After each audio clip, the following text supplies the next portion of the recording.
Joe Rogan threw out an interesting theory we're going to bat around today. Let's listen to Joe Rogan on his take on this drip coming from the Joe Biden team around the classified documents that keep turning up in his garage, his closets, boxes elsewhere. I don't know Joe Biden. jack. Yeah. I don't Hanging out know with Clinton. jack shit about politics. But if I had to guess, they're trying to get rid of him. Yeah. That would my guess would be they're trying to get rid of him. If all of a sudden his own aides are sending these, instead of like taking these classified documents which you have located and go, well, let's not do that again, and fucking locking them up somewhere. His own aides self-reporting, dude. Come on, that dude. sounds sus. Well, no one self-reported that fucking laptop. I know. That laptop. That was Russian disinformation. That reeks of Russian disinformation. They got a hold of the social media companies and lied to them. They did whatever the fuck they could to keep that from happening. And even this, they discovered this before the midterms. Yeah. Yeah. So they didn't release the information until after the midterms. He picks up on something there I think is important that the media is not picking up on, which is these documents were discovered at the first batch that we heard about at Biden's think tank on November 2nd. And when was the election? Like the 8th or something? Yeah, it was a few days later. So November 2nd. We don't find out about any of this until January. And they turned them into the archives right away, right? That's what they say. And then the archives alerted the Department of Justice. Right. And the Department of Justice eventually decides to appoint a special counsel. Yes. But not they didn't immediately. Public. They didn't have the FBI director go out and hold a press conference like with Hillary Clinton. Yes, and so I think a big part of the story we don't know yet is how this became public, why it became public, how it did, and when it did. And then Walter Schaub is a sort of ethics analyst, ethics expert, told The Hill something interesting. Where he's saying, you know, one of the biggest problems for the White House here is that when they were asked about whether there were more documents, they said they just had the Penn documents. And it turned out, of course, it seems they knew earlier than when they told the public that there were more documents. And that is the big remaining open question. So does any of this point in the direction of what Rogan is talking about, that perhaps the Democratic Party realizes that Joe Biden is potentially senile, he's sort of past his prime, he's not their best, their freshest, youngest, most politically expedient face right now going into a presidential cycle, and they sort of see an easy way out given what happened at Mar-a-Lago.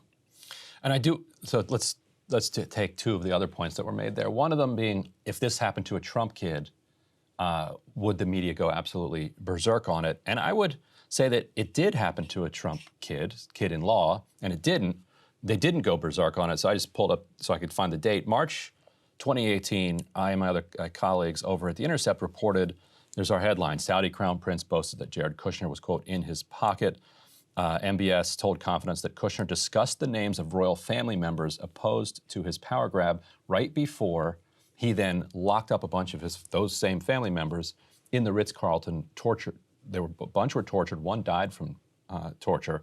The Daily Mail subsequently also reported that Kushner had gleaned classified information on enemies or adversaries or skeptics of MBS within Saudi Arabia and given that intelligence to MBS, who then acted on it by rounding them up. Mm-hmm. So we don't have to ask the question of what would happen if one of Trump's kids had some classified document scandal and what the media would do. Media did almost nothing with that. Mm-hmm. And it gives you a sense of how little and how in bed the media is with kind of the Gulf monarchies, that they hated Trump so much and loved any story that they could find. Right. That was going to nail Trump. And then they have one where this guy's dead to rights, like taking U.S. intel, handing it to MBS, who then uses it, and so at least one person winds up dead. Although MBS the media really turned on MBS post Khashoggi.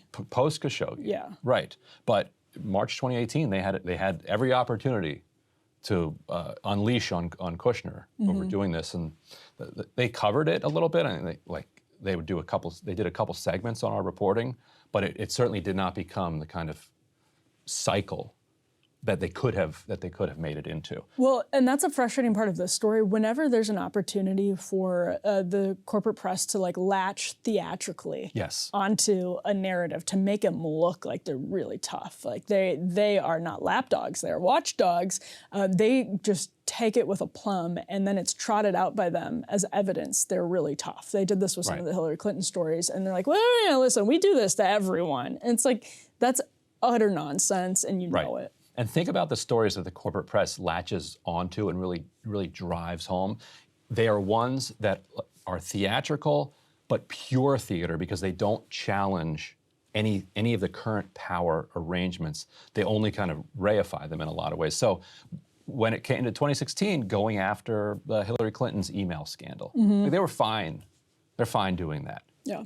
Like they lit her up for a year over whether she about her handling of classified information on this server. But who did that challenge? It challenged Hillary Clinton. Yeah. But it didn't challenge any of the structural relationships that the United States is embedded with around the world. Russiagate, what does that do? That just portrays Russia as malign and nasty and adversarial to the United States. Like, that's already the status quo. Everybody already believed that was the case.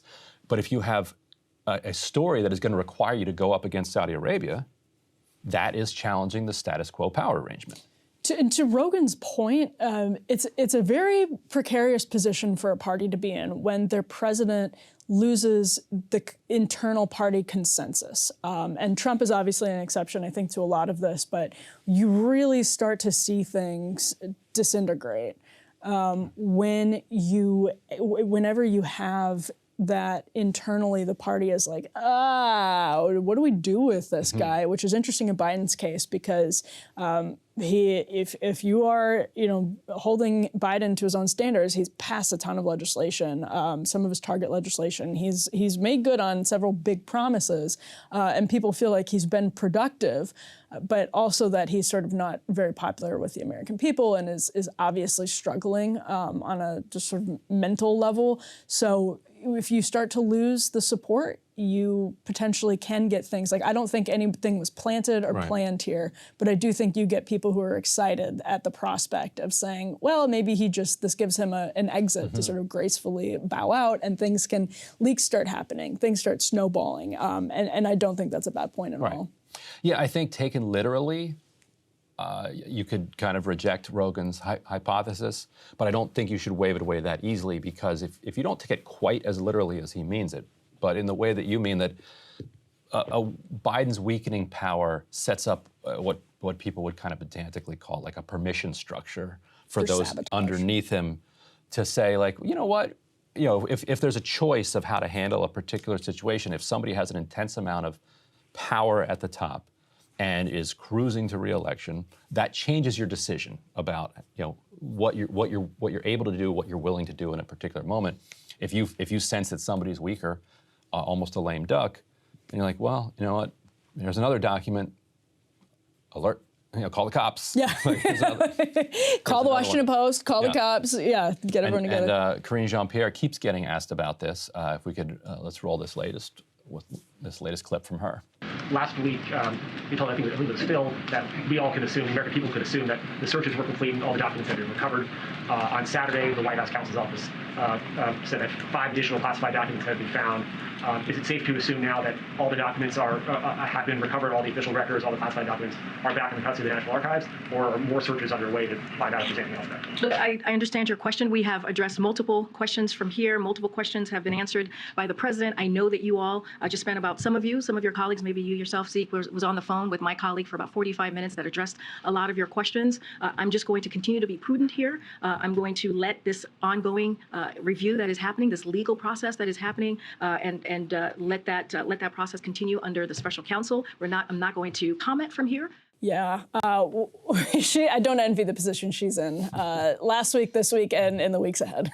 Yeah, and it's like, because the second that she says, nope, we found every single one, be like, underneath the kid's bed, found another box of memos. And then you get into the Veep scenario where it's like, well, what did KJP know and when did she know it versus was she just intentionally kind of kept out of the loop or unintentionally kept out of the loop? And, you know, again, do not envy her position. Hey guys, ready or not, 2024 is fully upon us now, and Sagar and I have been brainstorming ways that we can really up our game for this critical election. Yeah, we rely on our premium subs to expand our coverage, to add staff, to upgrade the studio. We just want to give you the best independent coverage of this election, which is possible. So if you can help us out, become a premium subscriber today, breakingpoints.com, or the link is down here in the description video. It really means the world to us, and if you like what we're all about, this is the best possible way to keep us 100% independent, working only for you.